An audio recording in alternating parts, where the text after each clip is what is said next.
Hello and welcome to today's math video. Our goal for this one is to write percents that are greater than 100 or less than 1.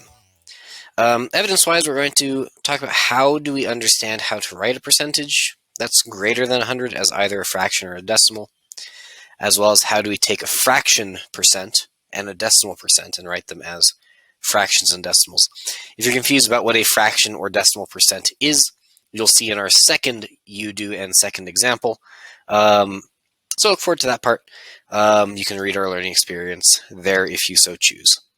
And without further ado, let's move straight into our first example for today. So, what happens if you have a percentage that's above 100? Well, we could have something like this, 120%. You may have heard somebody at some point say something like, give 110%, but that's impossible. No one can give more than 100%. By definition, that is the most anyone can give. There are still some situations where you can have a percentage, however, above 100%. For example, maybe you're looking at some sort of business growth. Your business has grown by 120%. That's good. So it is possible, but how do you then express that? Well, we're going to do two ways. One of the ways we're going to write it is as a decimal, and the other way is going to be as a fraction, much like we did in our previous video. So to write a percentage above 100 as a decimal, basically all you got to do is divide it by 100. It's essentially the same thing that we did in the previous video, but with a bigger number this time. So again, you could set up a long division, do 120 divided by 100. You'd get a 0 here, you'd get a 0 here, you'd get a 1 here, 100, 100 subtract, you get 20, bring down the 0, 1.2. You could also just move your decimal point over 2 spots like we were doing. Either way, you'll get 1.2. It's the same thing as 120%, just written as a decimal. Nothing too bad, hopefully. Whichever way you choose to do it is fine, as long as you make sure you show all of your work. As for doing this with a fraction, again, it's not really going to be anything different than what we already have done. You're going to make your percentage the numerator of a fraction. The bottom is going to be 100. And then you do have to simplify. So you'd have 12 tenths, which you could simplify to 6/5. You could write this as a mixed number if you wanted to, but if you leave it as an improper fraction, that is totally fine. If you want to go for 6/5 instead of 1 1/5, that's fine. There's nothing wrong with that. You do just need to make sure that you simplify it. So, just like in the last video, nothing too bad, I hope. Long division can be a little bit scary, but because we're dividing by 100, shouldn't be that bad. Yeah, nothing too bad. You could, as a side note, also go from a fraction that you've simplified into a decimal if you wanted to. You do the same thing, do some long division, 6 divided by 5. You will find that 5 goes into 6 once. You subtract, 5 goes into 10 twice, so you still end up with 1.2. It doesn't matter. But if you needed to find both of those, you could do it that way and be fine. That's a great thing about math. There are always multiple pathways that you can take. So our first you-do for this video, you're going to take this percentage, 140%. You're going to turn it into both a fraction and a decimal.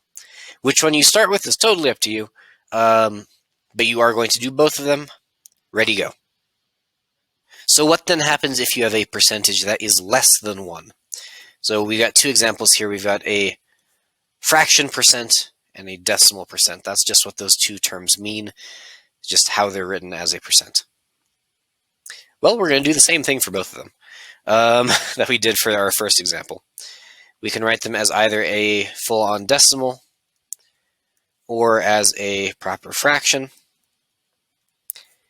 If we want to write it as a decimal, we are going to first have to divide it. So we would have to do a little bit of long division. 1 divided by 2. 2 doesn't go into 1.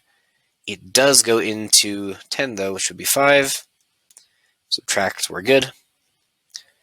So we could write it as a decimal percent, at least, to start with.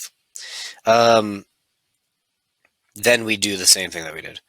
We are then going to divide 0.5 by 100. You could, again, set up a long division if you want. I still think it's much easier just to move your decimal over once, twice, and that will give us a 0.005. So 5 thousandths, that's what half a percent would be. Really, it's not that different. It's just we end up with a very small number this time. As for writing as a fraction, same thing. We're going to write 0.5 over 100. Now, where this is a little bit different is that we are going to need to get rid of the decimal on top here. To do that, let's just multiply it by 10. Of course, do it to both the top and the bottom to keep things perfectly balanced. And in doing so, we'll get 5 over 1,000. That makes sense because we had 5 thousandths as a decimal. It's the same thing. These two things are equal. It's just a different way of writing it. So pause the video if you need to. Again, write down any of these examples. Rewind if you need to watch anything else.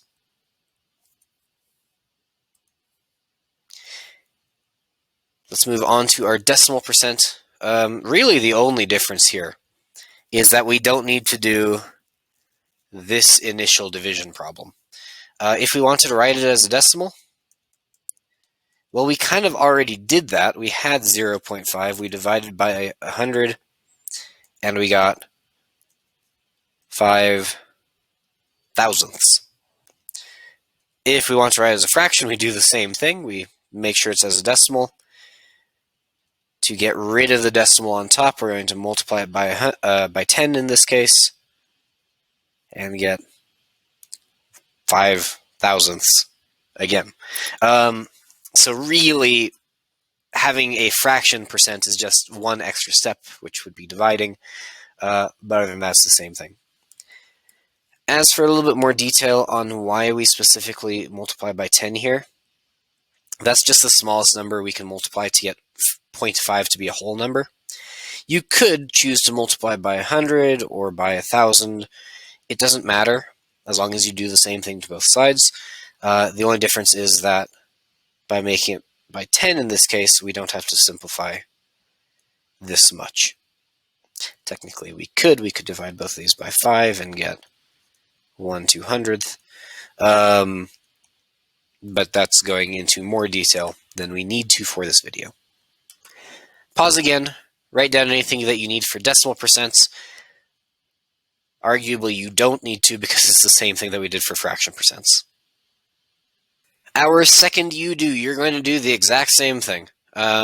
This time we've got 0.75% and 0.75%.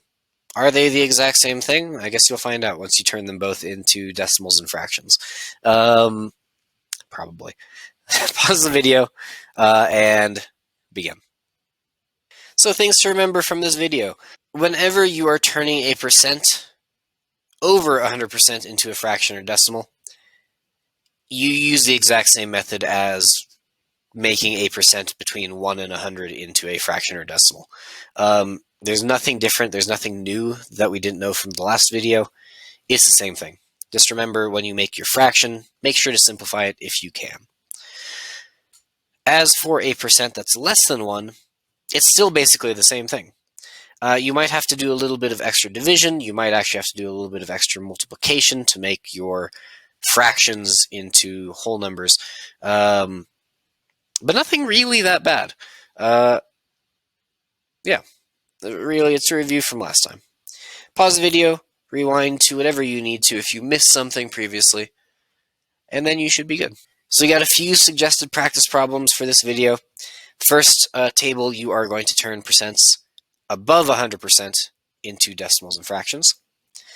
The second table, you're doing the same thing, but all of your percentages are less than 1. I give you 1 decimal and 2 fractions.